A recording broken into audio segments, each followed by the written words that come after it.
We're like fired up.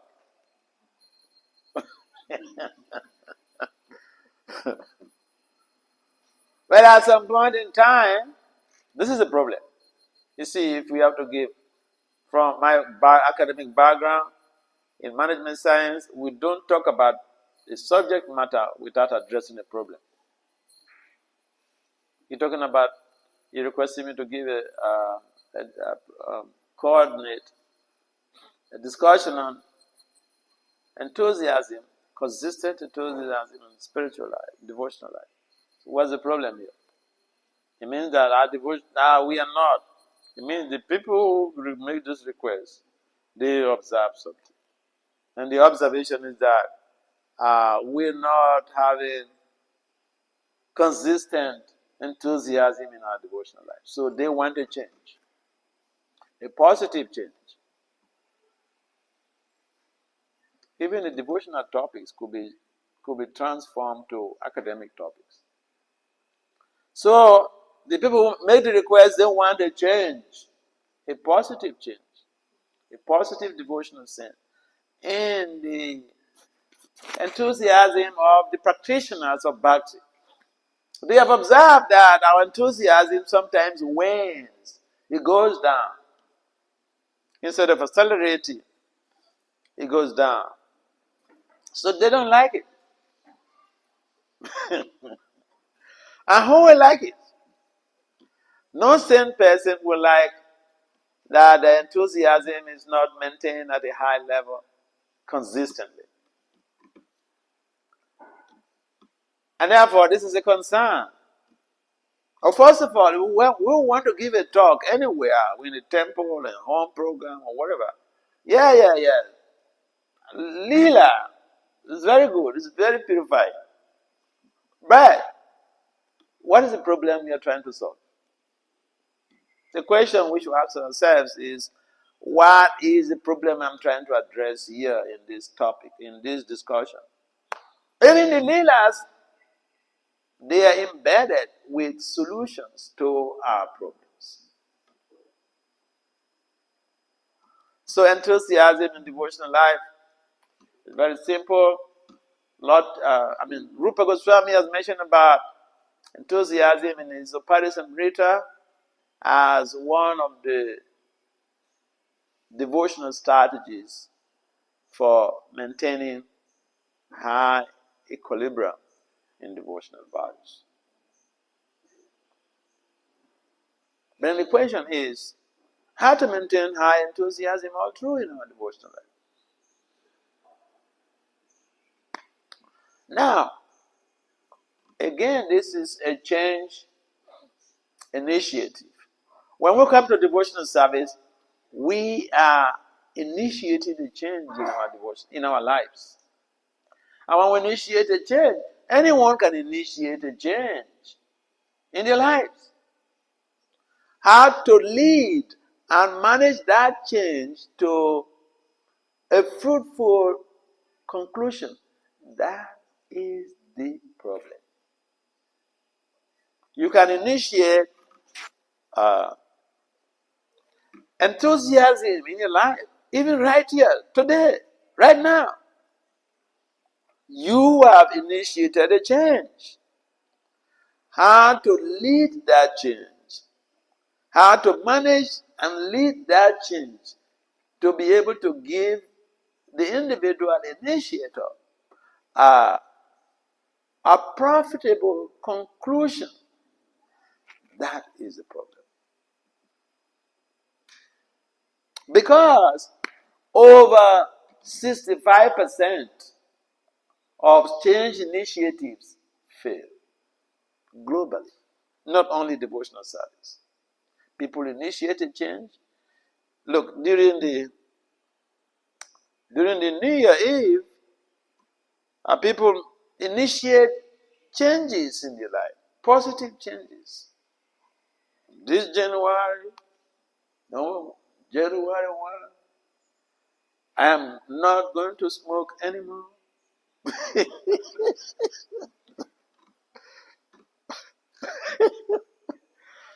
From this January 1, I'm going to wake up to chant my 16 rounds before 7 o'clock. We make these initiatives.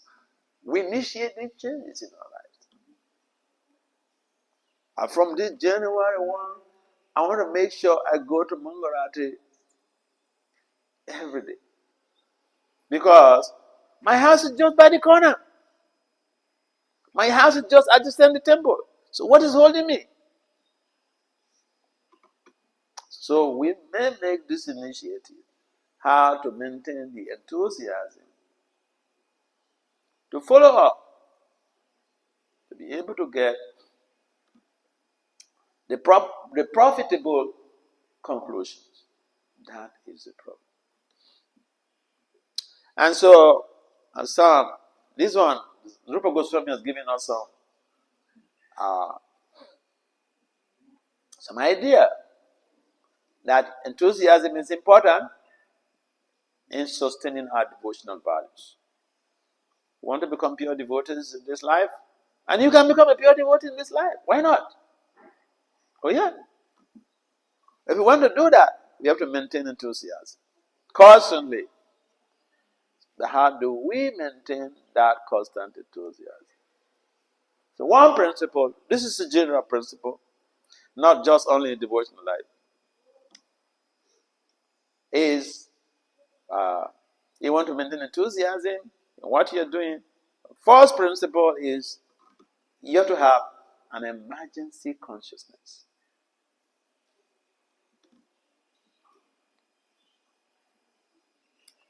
I don't have, the next moment I'm going to die, I don't have time to waste.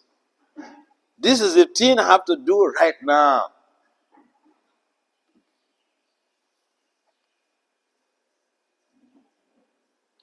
There is no procrastination. When there is an emergency, who dares to procrastinate during an emergency? If even you can catch the ears of your child, you catch the ears and then you drag them out, you have to leave. Because fire is smoldering the whole environment. People don't waste time during emergencies. They act on it right away. But when it comes to enthusiasm in devotional life, we know what to do. We know what to do. We know we have to get up every day to come to Mangarati. We know how we have to chant 16 rounds before going out. We know every damn thing that we need to do. But one of the basic setbacks is that we have this hridaya dubalya, weakness of the heart. We are weak to act because we don't have emergency consciousness. If we have emergency consciousness, we will set everything behind. We make this our priority. We may going to have Sangha as our priority. Why?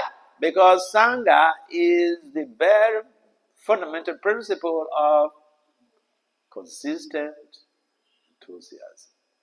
Consistent enthusiasm. You see, one of the principles of trust is consistency. If you have a pujari, and then he comes to do the puja today, tomorrow he gives some excuses not to come to do the puja, then the next day he comes to do the puja, then the following day he gives excuses not to come to do the puja, you cannot trust him.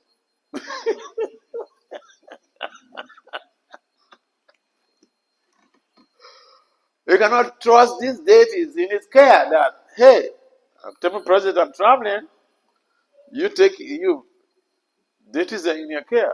No, you can never do that because you don't trust him. He is not reliable. Why? Because of lack of consistency. So consistency is one of those elements we use in building trust. We allow people to build trust in us based on our consistency. And if we are consistent about devotional practices, enthusiasm is guaranteed. But then we have our mind tells us, look, Prabhu, you have this whole life to perform this devotional service. Why are you in a hurry? Go steadily, go slowly, go. You have a whole life. Why are you in a hurry? Sometimes also, when we are younger living in the temples, some devotee becomes very serious with the sadhana. So another devotee who is not very serious comes to that person to speak to them, to give him a class. Why he shouldn't be so much in a haste. We should go slowly. Because we have seen people who go in a haste like this and they never remain. They bloop. And we didn't go in a haste. And we are here.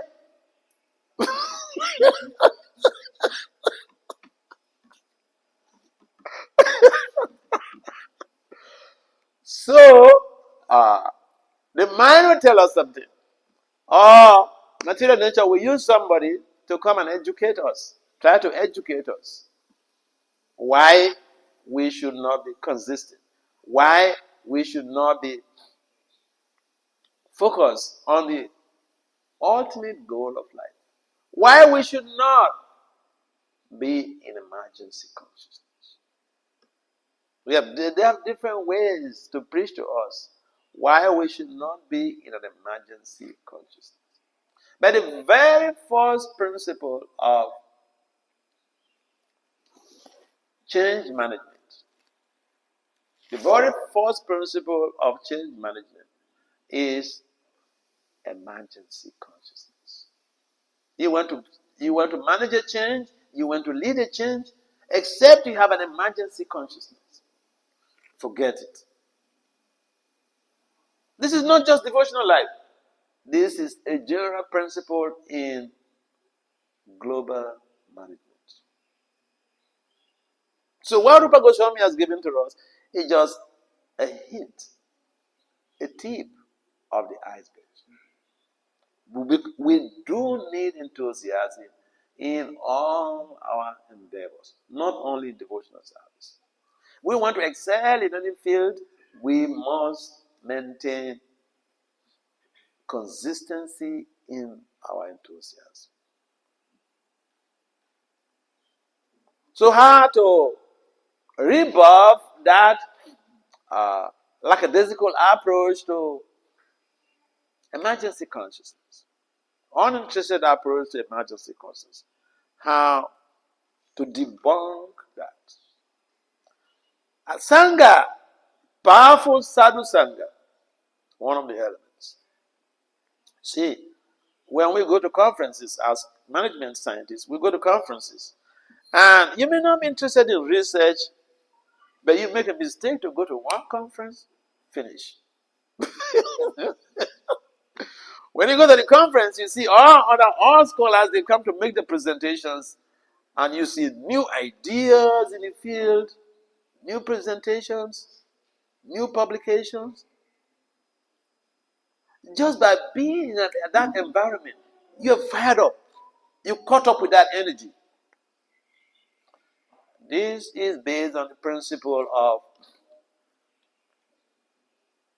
the field theory. There is a theory called, the German psychologist, Professor Langen, he developed the field theory. According to Professor Langen, the environment impacts on our behavior. And those of you who have been to Vrindavan or Mayapur, you can see that. You go there, your chanting is paka. Your focus is paka. The only problem is that, at least I can tell for myself, the only problem is that when you go to Mayapur or Vrindavan, you may not like to live.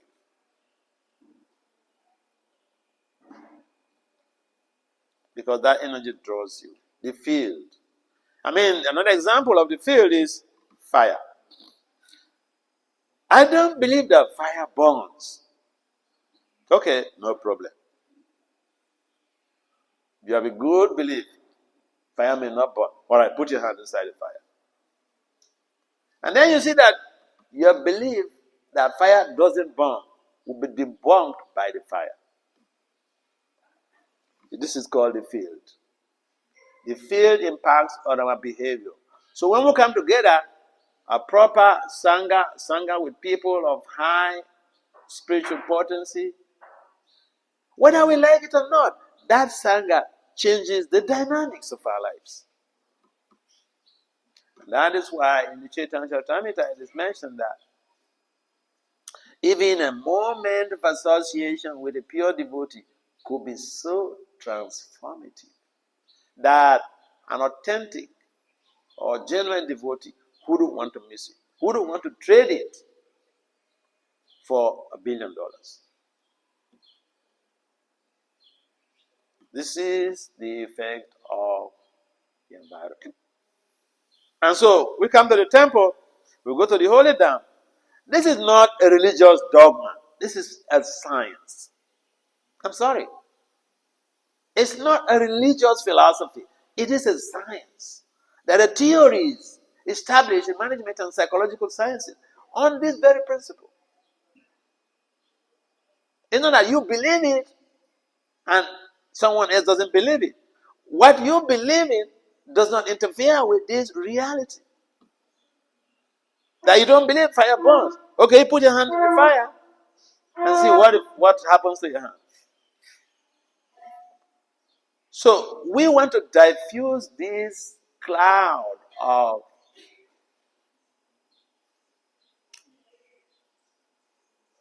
lackadaisical approach to enthusiasm. We know I should be enthusiastic. We know I should be having an emergency consciousness. But it's just that I'm not able to do it. And that's not, again, it's not a surprise. In the Bhagavatam is mentioned. Even after Pasha, even after seeing, even after hearing, we're not able to act on it. This is due to our conditioning. Conditioning. The Prabhupada uses this word a lot. Conditioned souls. Conditioned souls. But those who are coming from psychological backgrounds, if you understand what conditioning is, you will have a pity of the conditioned souls. You will have a pity for ourselves. To be conditioned is very bad. Because then we sometimes attribute conditioning to ourselves. It's Prabhu, I'm conditioned, so, but we don't really know what we're talking about. We don't really know what we're talking about. So, Professor Park, look, I like not just talking about religion, but the religious principles have to be effectively backed by scientific values. Then you don't need someone to come and tell you, oh, I don't believe in that. So here is what condition implies. This very word Prabhupada uses all the time. Is the conditioning that is making us not to be consistent in our enthusiasm. And here is conditioning. So I'm just breaking down some of the problems that the challenges militating against our enthusiasm. Because if you know the challenges, then you can provide a solution. So Professor Pavlov, he developed this model, this conditioning. He conditioned a dog. The dog was put in a cage, and then they bring food to the dog every day. But before they give the food to the dog, he will ring a bell.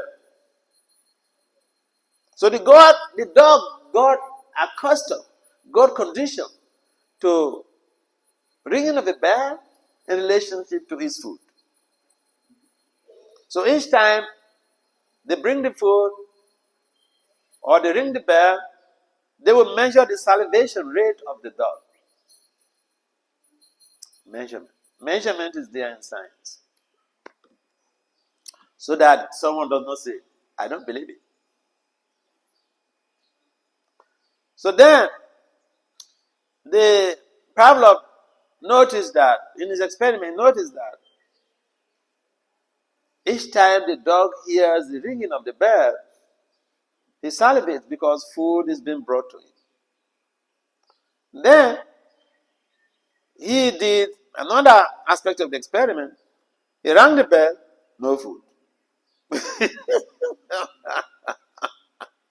And then he measured the salivation of the dog. The dog was still consistent in his salivation because he's been conditioned to the idea that a bell means food is there. So subtly become conditioned. And when we are conditioned, it's so difficult to break away from that condition. And we are the conditioned. We are nitya badas. So our situation is pitiable. We should not be so proud because we are human beings, because we have great technologies, because we are very rich, or whatever. Our condition, we are conditioned souls. It's so bad. But we can break off from this conditioning by wanting strong sadhu sangha. That environment, fire can burn down even a big, magnificent building. Building might be, maybe they use years to construct a big, magnificent building. Fire can gut it down in 30 minutes.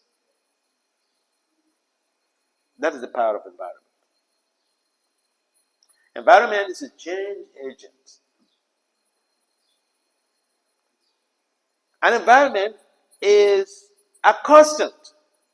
The object of change is just the variable.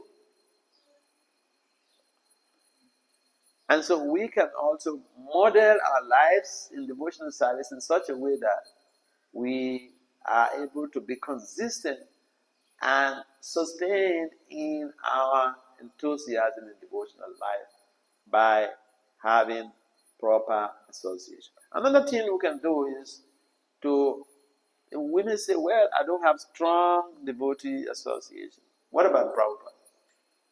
Prabhupada is there.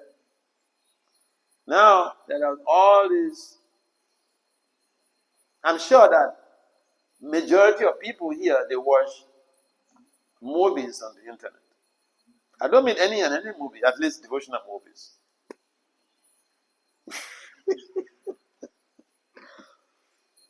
So to maintain that sangha, you can listen to Prabhupada's video. Instead of going to the internet to look for something else, to look for some quick fixes, you can use that time to elevate your consciousness. And listen to Prabhupada. That is giving you the strong association you need. Just do that. Give only 30 minutes every day to listen to Prabhupada's video. Every day. Do it for 30 days. You see the change in your life. I guarantee you. 30 days. Experiment. When I say, oh, Maharaj, I'm very busy. We're very busy, but we are not too busy to be on the phone to talk with people for things that do not relate to devotional service, for things that don't relate to our jobs, for things that don't relate to the maintenance of our families. And when we come to the main things that will help us in enthusiasm in devotional life, we say we are very busy. Again, this is because of our condition. We can also read Prabhupada's books. The book of an author is no different from the author himself. So if we are reading Prabhupada's books, we will maintain high enthusiasm in devotional service. If I ask, how many people are reading Prabhupada's books every day? We may have a very small percentage amongst us here. But we talk on the phone for hours.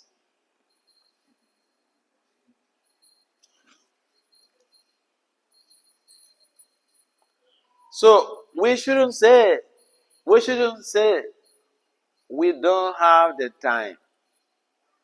It's an abuse of language when we say we don't have the time. Rather, we should say, I'm not able to manage my time effectively. We have the time to build our resources to be able to climax in sustainable enthusiasm in devotional life. We have. And I like meeting people who say, Maharaj, because of my studies, I don't have the time to chat. Because of my job, I don't have the time to chat. If you have anybody who has this type of excuse, you send him to me after the class.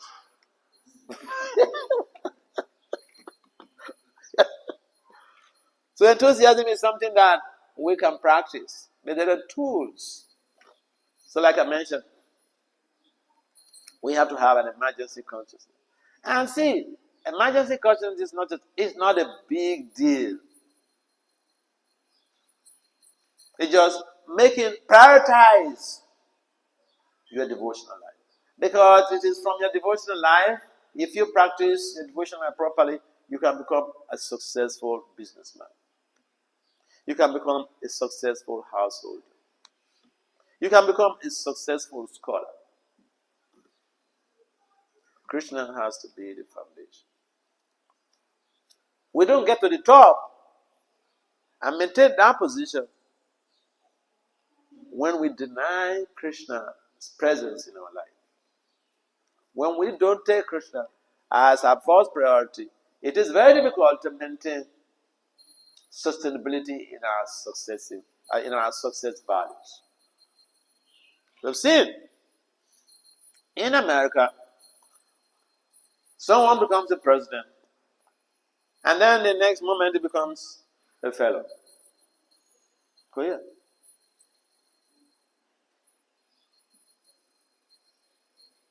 So getting a big position is not even the issue. And you know what? Our enthusiasm in devotional services sometimes gets killed by our position. Why? Because if we don't have a position, we can be very enthusiastic devotees.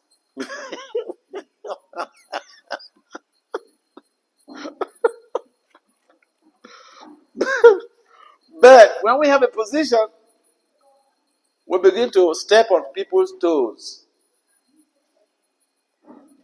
And that kills our enthusiasm in devotional life.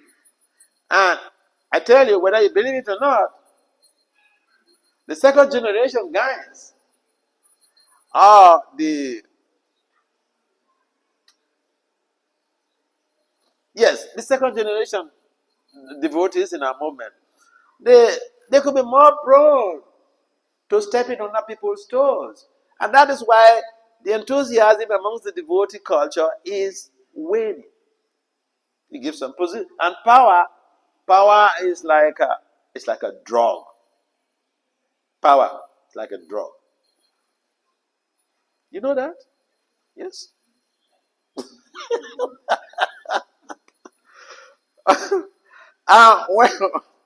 When you're intoxicated or when you take some drugs, you can act funny.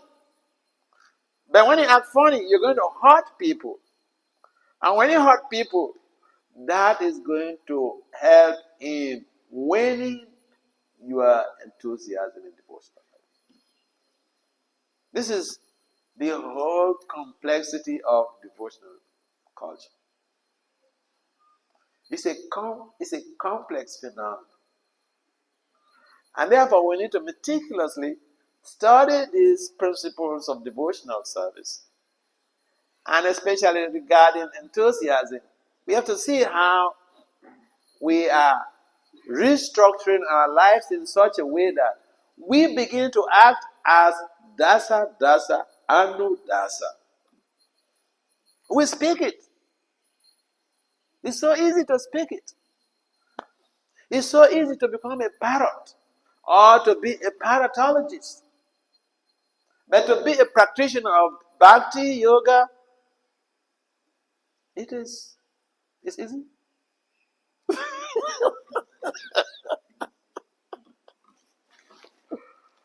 And so, instead of looking for power, we should be looking for service. Because power can kill your enthusiasm. With power, you can commit offenses against people. And it's so easy to commit offenses against people because you think that, I am on top of the world. I'm more advanced than anybody else because, it's my level. And therefore, we have to see how our enthusiasm is being maintained by proper checks and balances. One other way to maintain high enthusiasm is to seek for feedbacks. Seek for feedback from your team members. Even say you are a married man, seek for feedback from your family members, from your spouse and your children. Oh yeah. Oh yeah. That's a simple way to do it. Ask your spouse, what are the things I'm doing in this home that you don't feel comfortable, that you think I should adjust myself to create a more enthusiastic, more enthusing devotional culture. I remember, I like telling this story. I was in Delhi some years ago. A gentleman from Pune, he came to me and he said, "Oh, Maharaj, I heard that you are back to the Swami disciples. Oh, I was in love with Maharaj. And all of a sudden he left. I am devastated. Can you be my Siksha Guru?" I said, "I don't have a problem with that." So we were having some rapport. And before he left to Pune, he came to meet me and said, "Maharaj, I'm leaving tomorrow. What's your any advice? What advice can you give me to be able to maintain a good, loving, devotional family?" Because a young man with 3 kids, young wife. What time is this class supposed to start? Stop. 4:15. Oh, it's beyond the time. I'm sorry. So, and so he came to meet me and said, "Do he want to maintain some high enthusiasm in his devotional service, in his family? Create wonderful, loving relationship in his family. Because there cannot be great, loving relationship without enthusiasm in Krishna consciousness. No, not at all. Here's the secret. Here's the whole thing behind it. You're thinking you're lacking love in the family. It's not that you're lacking love. You lack enthusiasm in devotional service. Because if you're highly enthused, you will not do anything to hurt anybody. So this gentleman, he came to me, young man, IT, travels around a lot. And so he said, "Well, what advice can you give me?" I said, "Okay, I told him I have a solution to your problem." He said, "Please, Maharaj, share." So I said, if you want to maintain your enthusiasm in devotional service, you want to maintain a high value of love in your relationship with your wife and your children, when you get back home, when your wife is peaceful, happy, you are peaceful and happy, sit her down and ask her, "Mataji, what is it that I'm doing in this family that you don't feel comfortable with?" Again, it boils down, I mentioned before, feedback. Sometimes we don't like that word feedback, but that helps in maintaining high enthusiasm. because you can avoid offenses. So I said, when you get back home, tell your wife, ask your wife this question: what are the things I'm doing in this family that you don't feel comfortable with, that you will want me to make an adjustment, to change for a better enthused devotional culture in the family? And this gentleman, he looked at me right in the face. And he said, Maharaj, if I ask my wife this, she will bring a whole long list.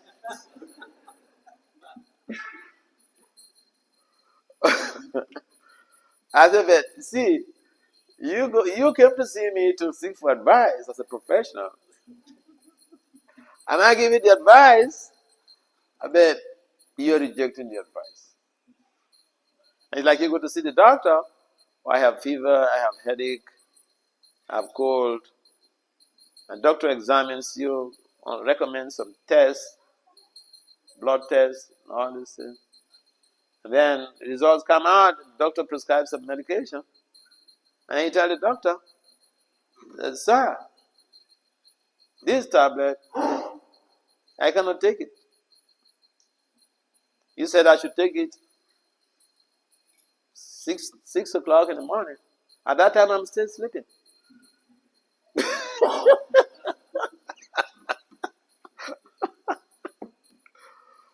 So, we need to be a little bit more consistent in our sadhana, in our seeking for feedbacks. In fact, if we ask for feedbacks, these are things that, even without broad-based knowledge in the field of academia, these are things that Bhakti Swami, he taught us. Yeah. Seeking for feedback. And the wife could also ask for feedback from the husband. Prabhu, what is it that I'm doing in this home that you don't feel so comfortable? I feel my enthusiasm is waning. Must be some due to offenses. So, when I'm doing that, what's your feelings? Even your children, you should ask them. The problem is that the parents, I have seen families that a child is 35 years old, and the father still comes and gives him command here and there and all this. One of my friends in India, he's a young man, 30 years old. He's got his PhD in mathematics last year. So he told me a story, and I couldn't hold myself. I was just laughing.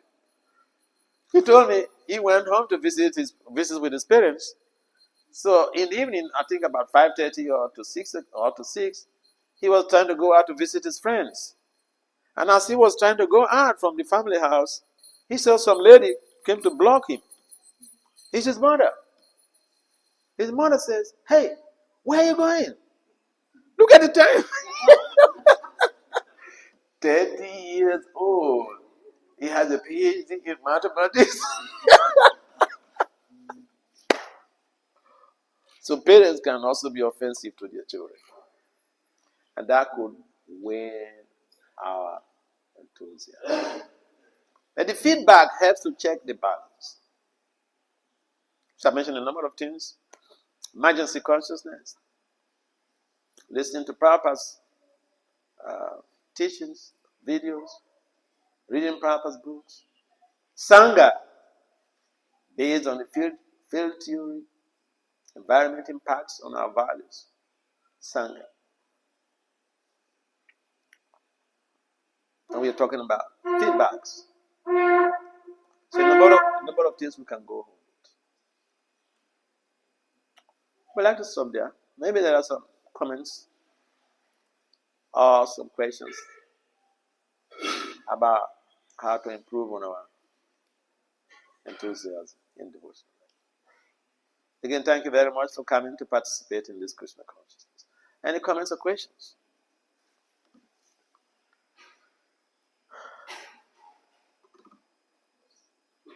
Yes. You said that when the person becomes in a position, then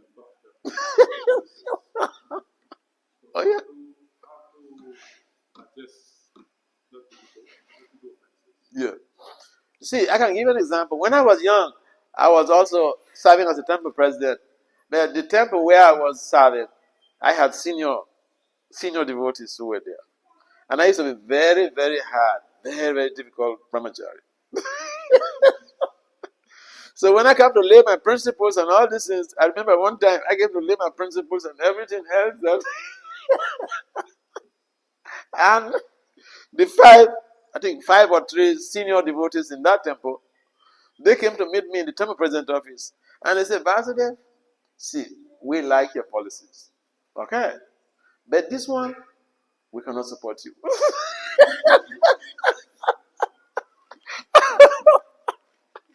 You should have people around you that will give you a feedback. Otherwise, everybody else will just be silent and pretend as if nothing is happening to them. But they are feeling hot. And this kills our enthusiasm. Feedback. We should have people around us. A manager should have people around them who gives them feedback about what the people are saying. Ram had that. Lord Ram had that. He had people around. It's there in our scripture. He had people around who come to tell him, give him feedback from the community. And then he will adjust himself and act accordingly. That's how it works. You see, this of management and leadership, that's my area. That's where I did my PhD in academia. So you can ask me anything about all this. So yes, we can check that. If we are not friendly with people, they will not tell us how they're feeling. No. They will just be afraid of being victimized. That is a concept called psychological safety. When we don't have psychological safety in our communities, people will not alert the managers or those who are in position of power, whether their acts of managerial disposition are being felt in a negative way or not. Psychological safety means I observe something and I say it without fear of punishment. If we don't have psychological safety in the families, your child is not going to come and tell you anything. Because he or she will be afraid if I say something, oh, Papa is going to kill me. Or your wife will say, if I tell my husband this, oh, I'm in trouble. Psychological safety. We need that in our families. We need that as managers in our approaches. We should encourage our team members in psychological safety.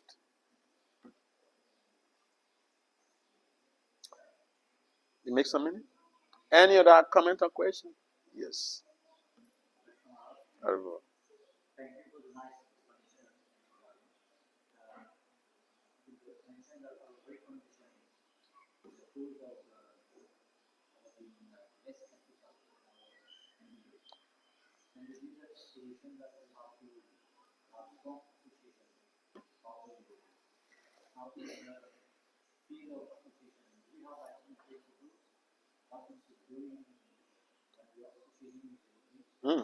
Yeah, when we're associating with devotees, we have to serve them.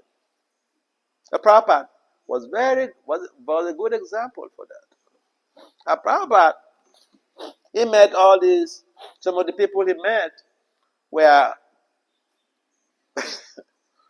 potheads, bohemians, drug addicts.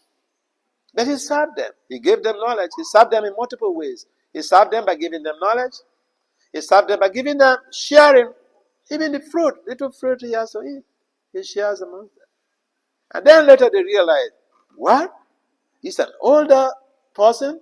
He's giving us knowledge. He's also serving us. No, we'll give our lives to him. So in Sangha, service is very important. The service is two-way system. They should not think, well, I'm a Swami. I have a PhD. I'm a guru. You serve me. No, service is like we don't look at our position. The president of this country or the prime minister, he serves his kids, even his grandkids.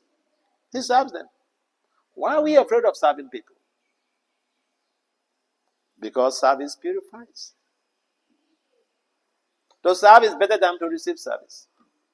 Sometimes I travel to places, and then my host will come to knock on the room. Oh, Maharaj, do you have any clothes for washing? I say, oh, I washed my clothes last night. Oh, sometimes they become very upset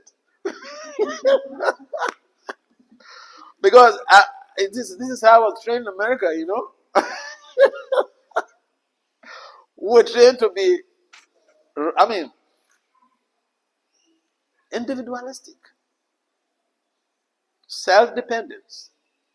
Don't look for help from anybody. Self-sufficiency. But people should come and render help, render service if they want. But we should not think, well, I am in this position. I came here before you. You just came yesterday to this temple. You're supposed to serve me. No, it should be that. It should be that we are serving the people who are coming. That is proper Sangha. Sangha means to render some service. Otherwise, it becomes like a socialization. People just hang out with each other and then they backbite. Yeah. Does it make some sense? Make some sense? Babu, does it make some sense? Okay, I think we have to stop. Otherwise, the class may never end. I'm sorry. See, I came in from India. I left Mayapur like 2 o'clock, and I came into this country. Flew to this country about 7:45, and I tell you, I'm feeling sleepy because for the whole of last night I didn't sleep. I don't know how to sit down on the plane and sleep. It was a night trip, so I don't want to sit down here and fall off asleep. So again, thank you for coming to participate in Krishna consciousness. See this place as your primary home. Your home should be a secondary home. So come, do some service, come to the temple. You'll be coming for years. You should be serving the holy name. Srila Prabhupada ki jai.